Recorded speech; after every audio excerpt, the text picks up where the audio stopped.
Praise Lord, जय मसीह की। मैं स्टैनली मैकवान, मेरे YouTube channel Hindi Gujarati Bible study में आपका स्वागत है। मेरे चैनल को आज अभी इसी वक्त आप सब्सक्राइब कर लीजिए और परमेश्वर के ज्ञान में आप बढ़ते जाओ। मैं झुकेगा नहीं, ये सब फिल्मों में अच्छा लगता है, लेकिन झुकना पड़ता है। जो झुकता नहीं वो टूट जाता है। कौन नहीं झुकता? एक राजा था जिसने पूरी धरती के ऊपर राज किया, बहुत घमंड से भरा हुआ था। उसको परमेश्वर के बारे में पता चला, उसने परमेश्वर को कबूल भी किया, लेकिन कभी भी परमेश्वर को माना नहीं। और आखिर में उसके हालात क्या हो गए, और आखिर में उसको झुकना ही पड़ा। कौन था वो और उसको क्यों झुकना पड़ा? और अगर पृथ्वी के राजा को अगर झुकना पड़ता है तो आप और मैं कौन, हमें भी झुकना पड़ेगा। तो किस तरह से झुकना पड़ेगा, किसके सामने हमें झुकना है, वो जानने के लिए मेरे साथ इस वीडियो में अंत तक बने रहो।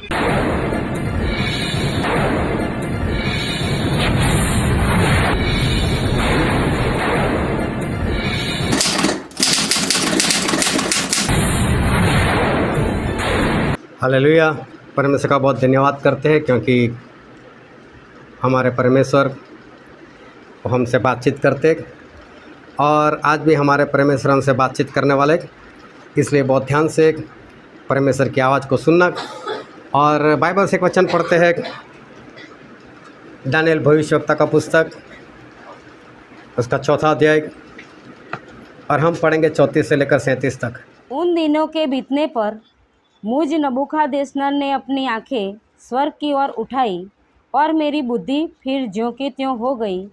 तब मैंने परम प्रधान को धन्य कहा और जो सदा जीवित है उसकी स्तुति और महिमा यह कहकर करने लगा, उसकी प्रभुता सदा की है और उसका राज्य पीढ़ी से पीढ़ी तक बना रहने वाला है। पृथ्वी के सब रहने वाले उसके सामने तुच्छ गिने जाते हैं, और वह स्वर्ग की सेना और पृथ्वी के रहने वालों के बीच अपनी ही इच्छा के अनुसार काम करता है, और कोई उसको रोककर उससे नहीं कह सकता है, तूने यह क्या किया है। उसी समय मेरी बुद्धि फिर ज्यों की त्यों हो गई, और मेरे राज्य की महिमा के लिए मेरा प्रताप और मुकुट मुझ पर फिर आ गया। मेरे मंत्री और प्रधान लोग मुझसे भेंट करने के लिए आने लगे, और मैं अपने राज्य में स्थिर हो गया, और मेरी और अधिक प्रशंसा होने लगी। अब मैं नबूकदनेस्सर स्वर्ग के राजा को सराहता हूँ और उसकी स्तुति और महिमा करता हूँ, क्योंकि उसके सब काम सच्चे और उसके सब व्यवहार न्याय के हैं, और जो लोग घमंड से चलते हैं उन्हें वह नीचा कर सकता है। अभी एक फिल्म आई थी कुछ वक्त पहले, और उस फिल्म का हीरो बार बार एक बात बोला करता था। उसमें ऐसा सुना है, उसका डायलॉग बहुत फेमस हो गया, मैं झुकेगा सभी लोग देखकर ही आया लगता है। क्या बोलता था वो? ये सब फिल्मों में चलता है, हकीकत उससे उल्टी है। हकीकत में ऐसा कुछ चलता नहीं है।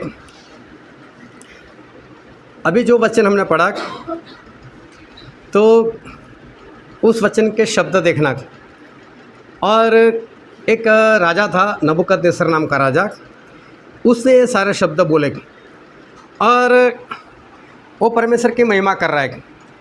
और परमेश्वर की महिमा करते करते ऐसा बोल रहा है कि आप ही हो बस, और हम आपकी तुलना में कुछ नहीं। तो ये भी कबूल करता है ये राजा कि परमेश्वर आपके सामने हम कुछ कर ही नहीं सकते, मतलब आप जो चाहे वो कर सकते हो, लेकिन हम नहीं कर सकते। और जैसे वो अपने आप को परमेश्वर के हवाले कर रहा है, इस तरह से ये सारे वचन बोल रहा है। और उस ज़माने में ये जो नबूकदनेस्सर राजा था, वो पूरी दुनिया के ऊपर राज कर रहा था। मतलब सारी दुनिया में एक ही राजा था। अभी समझो सारी दुनिया का एक राजा, एक ही राजा, और सारी प्रजाओं के ऊपर राज करने वाला राजा, वो ये शब्द बोल रहा है। लेकिन उसने ऐसे शब्द क्यों बोले? क्यों वो परमेश्वर के सामने झुक गया, और उसने ऐसी बातें परमेश्वर से क्यों कही, वो हम जानने का प्रयत्न करते। लेकिन उससे पहले ये जो नबूकदनेस्सर राजा है, उसको पहले जानने की ज़रूरत है कि नबूकदनेस्सर वो कौन था और कैसा था। नबूकदनेस्सर ने पूरी दुनिया के ऊपर विजय हासिल किया था और पूरी दुनिया के ऊपर वो राज कर रहा था। और इज़राइल जो परमेश्वर की प्रजा है उसके ऊपर भी उससे विजय हासिल किया था और उनको भी उसने गुलाम बनाकर अपने देश में रखा हुआ था। और उस वक्त ये नबूकदनेस्सर राजा को एक सपना आया। सपने में उसको बहुत बड़ी मूर्ति दिखाई दी। उसका जो सर था वो सोने का था, छाती और हाथ वो चांदी के थे और पेट से लेकर घुटने तक पित्तल का हिस्सा था और उसके नीचे और पंजे के ऊपर तक लोहा था और जिसके ऊपर इंसान खड़ा रहता है वो पंजा वो मिट्टी और लोहे का बना हुआ था। और एक पहाड़ दिखाई दिया, उस पहाड़ के ऊपर से एक पत्थर, बड़ा पत्थर वो काट दिया गया, लेकिन पत्थर काटने वाला कोई दिखाई नहीं देता, ना कोई औजार दिखाई देता है। पत्थर अपने आप कट रहा है और पत्थर कटकर उस मूर्ति के पंजे के ऊपर मारना शुरू करता है और इस पूरी मूर्ति को वो भूसा बना देता है। और तभी हवा आती है और हवा ये सारे भूसे को उड़ाकर लेकर चली जाती है और धरती साफ़ हो जाती है। उसके बाद ये जो पत्थर था वो बड़ा पहाड़ बन जाता है और इतना बड़ा पहाड़ बन जाता है कि पूरी धरती उससे भर जाती है। ये सपना उसने देखा। अभी सपना देखकर वो डर गया कि सपना कुछ कहने को जा रहा है, उसका कोई मतलब होगा। तो उसने सोचा कि चलो जो सपने का मतलब बता सकते हैं ऐसे लोगों को बुलाओ। तो पूरी दुनिया के ऊपर राज कर रहा है, तो पूरी दुनिया के सभी जगह पर उसने ये कहला भेजा कि जो कोई ज्ञानी है और जो कोई जादू टोना जानता है, जिसके पास जो भी शक्ति है, वो सारे यहाँ पर आए और मुझे सपने का अर्थ बताए। और बहुत सारे ज्ञानी वहाँ पर जमा हो गए और राजा ने पूछा कि मुझे जो सपना आया उसका मतलब आप बताओ। तो सभी ने बोला कोई बात नहीं, मतलब बताते, लेकिन सपना तो बताओ। तो राजा ने बोला मैं सपना भूल चुका हूँ और इसलिए मैं सपना नहीं बता सकता, लेकिन आप मुझे सपना भी बताओ और उसका अर्थ भी बताओ। अभी सही में राजा को सब मालूम है, लेकिन राजा वो ये देखना चाहता है कि अगर मैंने सपना बता दिया तो कोई कुछ भी अर्थ बता सकता है और मुझे मानना पड़ेगा। लेकिन जिसमें ऐसी शक्ति हो कि जो मुझे सपना भी बताए तो मैं मान लूँगा कि उसने जो अर्थ बताया वो अर्थ सही है। अभी क्या हुआ, कोई ये काम नहीं कर पाया और इसलिए राजा को आया क्रोध। तो राजा ने बोला जितने भी ज्ञानी सभी को मार दो। अभी पूरी दुनिया के ज्ञानी वहाँ पर इकट्ठा हुए थे और उनमें से कोई ऐसा नहीं जो इसको सपना बता सके। अर्थ की तो बात बाद में आती है, पहले तो सपना ही बताना है। अभी कोई नहीं इंसान था, तो राजा ने हुक्म कर दिया कि जितने भी ज्ञानी सभी लोगों को ख़त्म कर दो, मार दो। अभी क्या हुआ, मारने वाले सबसे पहले परमेश्वर के एक दास दानियल उसके पास गए। दानियल सोच में पड़ गया मुझे क्यों मारने के लिए आए। बोले राजा को सपना आया और सपना कोई बता नहीं पाया, इसलिए राजा की आज्ञा है कि ज्ञानियों को मार दिया जाए। बोले मुझे तो बुलाया नहीं इस बात के लिए, लेकिन कोई बात नहीं, मुझे राजा के पास ले चलो, किसी ज्ञानी को मत मारना। और दानियल चले गए राजा के पास और जाकर राजा को बोला राजा आज की रात मुझे दे दे और मैं कल आपको सपना बता दूंगा और उसका मतलब भी बता दूंगा। दानियल ने घर पर आकर प्रार्थना की, प्रार्थना कर कर परमेश्वर से मांगा और जो सपना राजा को आया था वही सपना परमेश्वर ने दानियल को बता दिया, साथ में अर्थ भी बता दिया। दानियल वापस गए दूसरे दिन और राजा को सब कुछ बता दिया कि देख राजा तुझे ऐसा सपना आया था। अभी सपना सुनने के बाद राजा हैरान, तो सपना तो मुझे आया, इसको कैसे पता, मतलब इसके पास कोई शक्ति है जिससे वो जान सकता है। अभी इसे जब सपना देखा कि सही है तो बोले मतलब भी बताओ। बोले मतलब भी बताता हूँ और दानियल ने मतलब बता दिया। अभी उस मतलब से हमें लेना देना नहीं है, लेकिन जब राजा ने ये सपना भी सुना, मतलब भी सुना, तो राजा बहुत खुश हो गया कि क्या बात है कि एक इंसान है जिसके पास ये शक्ति है कि जो मेरा सपना भी बता सकता है और उसका अर्थ भी बता सकता है। और दानियल के पुस्तक में लिखा है उसका 2 अध्याय और 46-47 वचन पढ़ो। इतना सुनकर नबूकदनेस्सर राजा ने मुंह के बल गिरकर दानियल को दंडवत किया और आज्ञा दी कि उसको भेंट चढ़ाओ और उसके सामने सुगंध वस्तुओं जलाओ। फिर राजा ने दानियल से कहा, सच तो ये है कि तुम लोगों का परमेश्वर, सब ईश्वरों का ईश्वर, राजाओं का राजा और वेदों का खोलने वाला है, इसीलिए तू यह भेद प्रकट कर पाया। अभी देखो राजा ने एक बात कबूल की बोले तुम्हारा परमेश्वर सच्चा परमेश्वर, बस कोई नहीं बता पाया, तो तुम्हारे परमेश्वर ने बताया। मुझे तो बहुत बड़ी बात हो गई। अभी देखने जाओ तो नबूकदनेस्सर राजा वो कबूल कर रहा है कि दानियल के परमेश्वर, इज़राइल के परमेश्वर वही सच्चे परमेश्वर और कोई नहीं। अभी उसने मान लिया कि यही परमेश्वर है और यही परमेश्वर सच्चे, लेकिन सही में ये सिर्फ होठों से कबूल कर रहा है, लेकिन मान नहीं रहा है। उसका दिल अभी भी परमेश्वर की ओर नहीं है। और उसका एक कारण मुझे ऐसा लगता है कि वो पूरी दुनिया के ऊपर राज कर रहा था।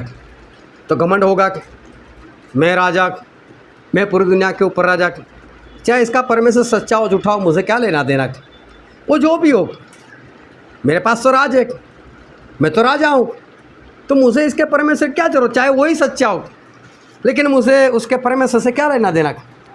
और उसके बाद यही राजा जिसने होठों से कबूल किया था कि दानियल का परमेश्वर सच्चा परमेश्वर, वही एक मूर्ति बनाता है।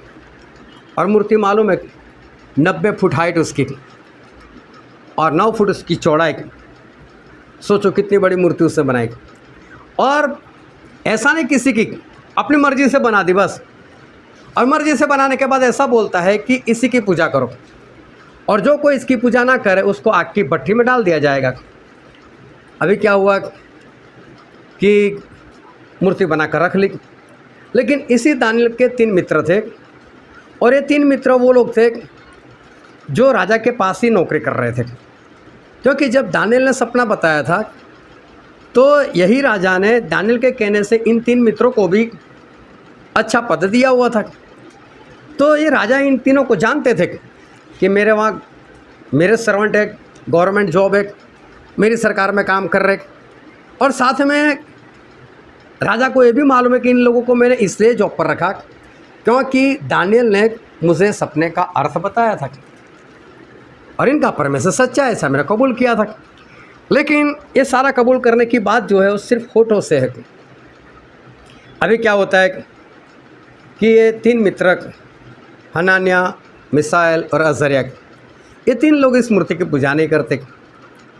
अभी लोग पकड़कर राजा के पास लेकर आए और राजा को आकर बोला कि देख राजा, ये 3 लोग आपकी बनाई मूर्ति की पूजा नहीं करते, इनको डाल दो आग की भट्टी में। राजा ने देखा है तो 3 लोग हैं जो मेरे वहाँ जॉब करते हैं, इनको मैंने ही जॉब दी है, वो भी दानियल के कहने से दिए, सारी बातें याद आ गई होगी। अभी ये राजा ऐसा बोलता है कि एक बार फिर मैं आपको मौका देता हूँ, एक बार फिर तुरही बजने लगे, सारंगी बजने लगे, बीन बजने लगे, तो आप लोगों को मेरी बनाई हुई मूर्ति की पूजा करनी है, और अगर नहीं करोगे तो मैं तुम्हें आग की भट्टी में डाल दूँगा। और ये जो नबूकदनेस्सर थे उनके जो शब्द थे वो शब्द सुनने जैसे। और बाइबल में ऐसा लिखा है, दानियल भविष्यवक्ता का पुस्तक उसका अध्याय 3 और 13, 14 और 15 वचन। तब नबूकदनेस्सर ने रोष और जलजलाहट में आकर आज्ञा दी कि सद्रक, मेशक और अबेदनगो को लाओ। तब वे पुरुष राजा के सामने हाजिर किए गए। नबूकदनेस्सर ने उनसे पूछा, हे सद्रक, मेशक और अबेदनगो, तुम लोग जो मेरे देवता की उपासना नहीं करते और मेरी खड़ी कराई हुई सोने की मूरत को दंडवत नहीं करते, तो क्या तुम जानबूझकर ऐसा करते हो? यदि तुम अभी तैयार हो कि जब नरसिंगे, बांसुली, वीणा, सारंगी, सितार, सहनाई आदि सब प्रकार के बाजों का शब्द सुनो और उसी क्षण गिरकर मेरी बनवाई हुई मूरत को दंडवत करो तो बचोगे, और यदि तुम दंडवत न करो तो इसी घड़ी धधकते हुए भट्ठे के बीच में डाले जाओगे। फिर ऐसा कौन देवता है जो तुमको मेरे हाथ से छुड़ा सके? अभी देखो, इसने पहले सिर्फ होठों से कबूल किया था, तो यहाँ पर पता चलता है कि ऐसा कोई है परमेश्वर जो मेरे हाथ से तुम्हें छुड़ा सके। क्या कबूल किया था इसने? दानियल का ही परमेश्वर सच्चा। और अभी क्या बोल रहा है कोई ऐसा जो मेरे हाथ से तुम्हें छुड़ा सके। इसका मतलब इसकी गर्दन अक्कड़ है, इसके अंदर घमंड है। कौन है बोला जो तुम्हें मेरे हाथों से छुड़ा सके, इस आग की भट्टी से छुड़ा सके? चलो, इन 3 लोगों ने बोल दिया कि हमारा परमेश्वर है, छुड़ा सके ऐसा है, लेकिन ना छुड़ाए तो ना सही, लेकिन हम नहीं मानने वाले। राजा का क्रोध और भी भड़का, भट्टी को 7 गुना और गर्म किया और इन 3 पहलवानों को बुलाकर इन 3 लोगों को उठाकर उस आग के भट्टे में डाल दिया। जो 3 पहलवान थे अंदर डालने वाले, वो बाहर ही झुलस कर मर गए, इतनी आग थी अंदर। लेकिन ये 3 जब अंदर गए, उनके सारे बंधन छूट गए और राजा बाहर से देख रहा है तो उसको 4 दिखाई दे रहे। राजा ने अपने पास वाले से पूछा होगा, अपने मंत्री से पूछा होगा कि हमने 3 लोगों को नहीं डाला। बोला 3 को ही डाला, 4 क्यों नजर आ रहे? और चौथा जो है वो तो परमेश्वर के पुत्र के समान उसका तेज दिखाई देता है। तो बोला हाँ, 4 तो हमको भी नजर आ रहे। अभी राजा ने इन 3 लोगों को बाहर निकलने को आदेश दिया। बोले बाहर आ जाओ। बाहर आए, इनके अंदर आग की जो बू आनी चाहिए वो भी नहीं आ रही है। और ये नबूकदनेस्सर राजा एक बार फिर उसने परमेश्वर को कबूल किया। एक बार फिर उसने कबूल किया कि हाँ यही परमेश्वर है। और दानियेल का पुस्तक उसका 3रा अध्याय और 28 और 29 वचन पढ़ो। नबूकदनेस्सर कहने लगा, धन्य है सद्रक, मेशक और अबेदनगो का परमेश्वर, जिसने अपना दूध बेचकर अपने इन दासों को इसीलिए बचाया क्योंकि इन्होंने राजा की आज्ञा न मानकर तुझी पर भरोसा रखा और यह सोचकर अपना शरीर भी अर्पण किया कि हम अपने परमेश्वर को छोड़ किसी देवता की उपासना या दंडवत न करेंगे। इसीलिए अब मैं यह आज्ञा देता हूँ कि देश देश और जाति जाति के लोगों और भिन्न भिन्न भाषा बोलने वालों में से जो कोई सद्रक, मेशक और अबेदनगो के परमेश्वर की कुछ निंदा करेगा वह टुकड़े टुकड़े किया जाएगा और उसका घर बुरा बनाया जाएगा, क्योंकि ऐसा कोई और देवता नहीं जो इसी रीति से बचा सके। देखो, एक बार फिर नबूकदनेस्सर ने कबूल किया कि हाँ तुम्हारा परमेश्वर सच्चा परमेश्वर। इस बार भी मुँह से ही कबूल कर रहा है। उसका दिल अभी भी परमेश्वर से दूर है। क्यों? मैं राजा, मैं पूरी धरती के ऊपर राजा, मैं किसी को नहीं झुकने वाला। मेरे आगे लोग झुकते हैं और मुझे इनका परमेश्वर सच्चा है तो अभी मुझे क्या लेना देना? मुझे तो अपनी शक्ति सामर्थ्य से लेना देना है और मैं तो सभी के ऊपर राज कर रहा हूँ। उसके बाद ये राजा को एक बार फिर सपना आया। अभी सपना ऐसा था कि धरती का गोला दिखाई दिया, उसके बीच में से एक वृक्ष वो बाहर आया और इतना फैला कि पूरी धरती के ऊपर वो छाँव देने लग गया और बहुत सारे पशु पंछी उसके नीचे बैठकर विश्राम करने लगे। और तभी एक इंसान, पवित्र इंसान दिखाई दिया।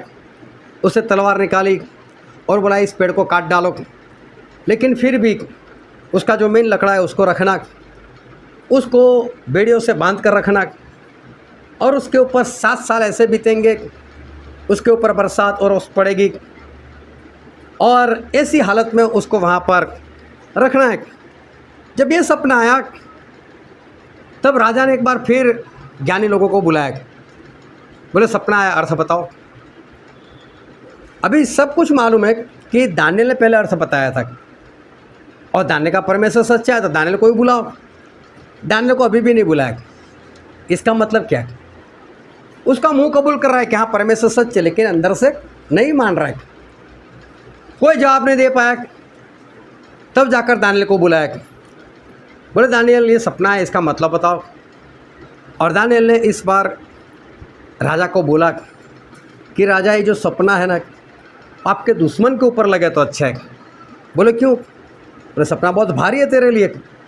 बोले वो जो पेड़ है वो तू है कि परमेश्वर ने तुझे इस धरती के सारे देश दिए हुए, सारे राज्य दिए हुए, तुझे बल शक्ति सामर्थ्य दिया है, लेकिन फिर भी तू परमेश्वर को मानता नहीं। और इसलिए परमेश्वर ने ये चाहा है कि तू 7 साल तक परमेश्वर तुझे पशु बना देंगे। तू पशु जैसा हो जाएगा, तेरे नाखून बढ़ जाएंगे और नाखून बढ़कर जो पशु होते हैं उसके पंजे के समान हो जाएंगे। तेरे बाल ऐसे बढ़ जाएंगे और जो पंछी होते हैं उसके पंख के समान हाड़ हो जाएंगे। और 7 साल तुझको बांध कर रखना पड़ेगा और तू पशु के समान घास खाएगा। तेरे सर के ऊपर छत नहीं रहेगी और तेरे ऊपर बरसात और ओस पड़ेगी। लेकिन फिर भी दानियल ने बताया कि अगर तू बचना चाहता है तो एक काम करना।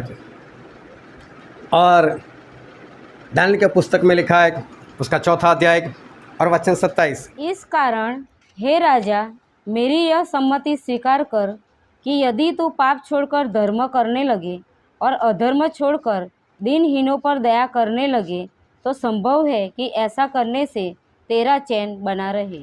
दानियल ने एक आइडिया बताई कि राजा ऐसा काम कर, सारे पाप गुनाह छोड़ दे, लोगों को दान देना शुरू कर दे।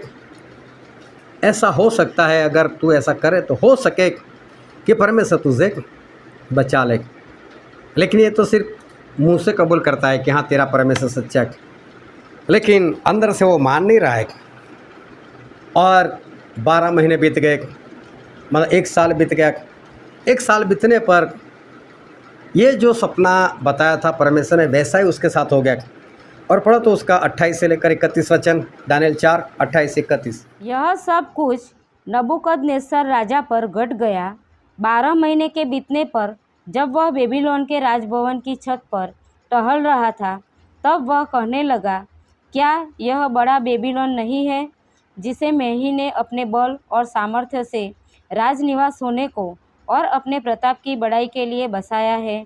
यह वचन राजा के मुँह से निकलने भी न पाया था कि आकाशवाणी हुई, हे राजा नबूकदनेस्सर, तेरे विषय में यह आज्ञा निकलती है, राज्य तेरे हाथ से निकल गया। अभी देखो परमेश्वर की आवाज़ आई कि राजा अब तेरे हाथ से सब कुछ चला गया। और तभी उसको मनुष्य के बीच में से निकाला गया, वो जंगल में उसको भेज दिया गया। 7 साल तक उसके ऊपर छत नहीं रही। 7 साल उसका बदन जो है बरसात से, ओस से भीगता रहा। उसके नाखून बढ़ गए, पशु के पंजे के समान हो गया। उसके बाल बढ़कर इतने हार्ड हो गए कि पंछी के पंख के समान हो गए।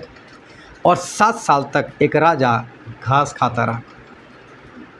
जिस तरह से एक पशु को बेड़ियों से बांध कर रखते, उसी तरह से इसको बांध कर रखा गया। 7 साल ऐसे राजा के ऊपर बीत गए। राजा को बार बार पता चला कि परमेश्वर है कौन। बार बार उसने कबूल भी किया, लेकिन सिर्फ फोटो से, और माना नहीं, कभी झुका नहीं। और झुका नहीं तो आखिर में क्या हुआ, टूट गया वो। और 7 साल के बाद जब उसने एक बार फिर अपनी निगाह स्वर्ग की ओर उठाई और उसको सब कुछ याद आया कि मैं तो राजा हूँ, मैं पशु तो हूँ नहीं। उसने अपने बाल देखे होंगे, उसने अपने हाथ पैर देखे होंगे, उसको पश्चाताप हुआ होगा और उसने वो याद किया होगा कि 7 साल पहले मैं कैसा था, मुझे कौन सा सपना आया था, दानियल ने कौन सी बात बताई थी। और इस बार पहली बार जो वचन शुरू में हमने पढ़ा था, दानियल 4 और 34 से लेकर 37, वो शब्द यहाँ पर पहली बार ये नबूकदनेस्सर वो बोल रहे कि परमेश्वर आप ही महान और आपके सिवा कोई नहीं है। अब देखो दानियल को नहीं बोल रहे तेरा परमेश्वर सच्चा, अब खुद परमेश्वर को ग्रहण कर रहे। अब शद्रक मेशक अबेदनगो को नहीं बोल रहे तेरा परमेश्वर सच्चा, अब खुद ग्रहण कर रहे, खुद मान रहे कि नहीं आप ही सच्चे। एक राजा जो पूरी धरती के ऊपर राज कर रहा है, अगर उसको परमेश्वर के आगे झुकना पड़ता है तो आप और मैं किस खेत की मूली। जिस दिन नरक में डाल दिए जाओगे उस वक्त तो सब लोग कबूल करने वाले, लेकिन वहाँ जाकर कबूल करने से अच्छा है कि हम परमेश्वर को अभी से कबूल करें, गर्दन अक्कड़ ना रखें, झुक जाए परमेश्वर के आगे, ताकि हम आने वाले दिनों में हम बचाए जाए। क्योंकि नहीं झुकने से इंसान टूट सकता है, क्योंकि प्रभु राजाओं के राजा है और वो ईश्वरों के परमेश्वर है।